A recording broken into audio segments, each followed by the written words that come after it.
মা ফাতেমা প্রশ্ন করলেন, ইয়া রাসূলুল্লাহ, আপনি তো দুনিয়ার থেকে চলে যাবেন, দুনিয়ার থেকে চলে যাওয়ার পরে এই জায়গাটার নাম হচ্ছে কবর, কবরের পরে একটা জায়গা হবে হাসর।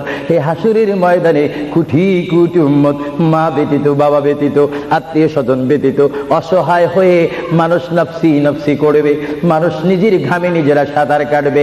ইয়া রাসূলুল্লাহ, ওই বিশাল বড় সূর্যের তাপ মাথার উপরে থাকবে, ওই কঠিন মুসিবতের সময় আমরা আপনাকে কোথায় পাবো? আল্লাহর নবী কেঁদে কেঁদে বলেন, এ ফাতেমা, আমি তোমাকে জানিয়ে দিলাম, হাসরের ময়দানে তোমরা আমাকে একটি জায়গায় পাবে, যে জায়গার নাম হচ্ছে মিজান, যেখানে আমার উম্মতের নেক এবং বদি ওজন হবে। ওইখানে আমি নবী দাঁড়িয়ে থাকবো, আমার উম্মতকে যেন ফেরেশতারা জাহান্নামে নিতে না পারে। জোরে বলেন সুবহানাল্লাহ। আল্লাহর প্যারা নবী কেঁদে কেঁদে বলেন, ফাতেমা, আমাকে তুমি মিজান পাল্লার